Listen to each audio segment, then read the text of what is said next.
After 6 brutal seasons of rebellion, heartbreak, and survival, The Handmaid's Tale has finally come to an end. But just when we thought we had all the answers, June returns to the beginning, Serena seeks redemption, and a fan favorite character comes back from the shadows. What really happened in that haunting final scene? And how does this set up Hulu's next chapter, The Testaments? This is your full breakdown of The Handmaid's Tale series finale, explained.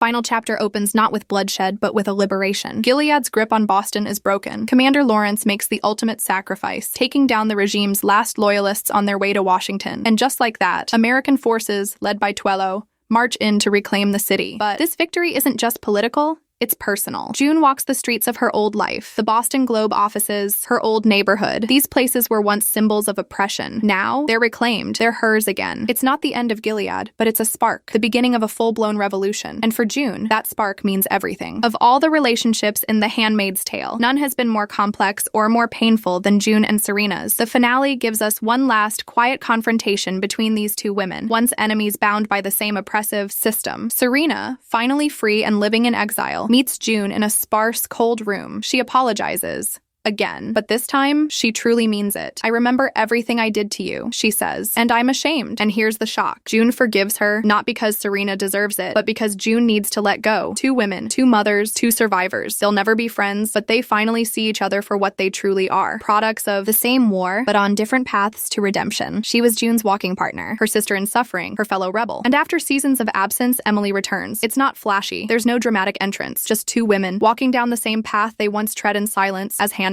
Their conversation is simple, honest. They talk about survival, about change, about the things they've lost, and the tiny, fragile things they've found again. Emily never thought they'd be back here like this. Not in freedom, not with hope. Her return is brief, but powerful. A farewell between warriors who made it out alive. For longtime fans, it's the closure Emily deserved, and a mirror to June's own healing. Janine has always been one of Gilead's most tragic figures. She's been used, discarded, and hurt more than almost anyone. But she never lost her heart, never lost her will. In the finale, her fate is uncertain until she's found and rescued by Aunt Lydia. Yes, Aunt Lydia, the same woman who once enforced Gilead's rules, now helps Janine find safety. Lydia, worn down by the cruelty she once upheld, steps into a redemption arc of her own. And then comes one of the most powerful moments in the series. Naomi brings Janine her daughter, Angela, the child she bore under Gilead's control. But this time, it's not under chains. It's not under surveillance. It's a chance for Janine to raise her daughter, to finally be a mother. After everything she's endured, Janine gets something no one thought possible. Peace, a moment of grace, a future. In a series built on loss, June's final goodbye is one of the most tender and the most painful. She reunites with her mother, Holly, and her daughter, Nicole. For a brief moment, June is just a daughter and a mom, holding on to the family she still has. But the war isn't over. And June knows it. She makes a choice. She's heading to Washington, D.C., to help bring down what's left of Gilead, to save more girls, to finish what she started. Holly urges her to write, to share her story, not just for Hannah, but for everyone who still needs hope. And in that moment, we feel the weight of everything June's carried and everything she's about to do next. Her farewell with Luke is quiet but strong, a promise that the fight will go on and that they'll find their daughter. Before she leaves, June goes back one last time to the house where it all began. The Waterfords' home, burned, abandoned, ruined, and there in her old room, June begins to speak. It's a voice we've heard for 6 seasons, but now we realize those iconic narrations, the ones from the very first episode, they weren't happening in real time. They were future June telling her story. Her final monologue reframes everything. It tells us that she survived, that she found her voice, and that even in the darkest place imaginable, she was always telling her truth. The Handmaid's Tale ends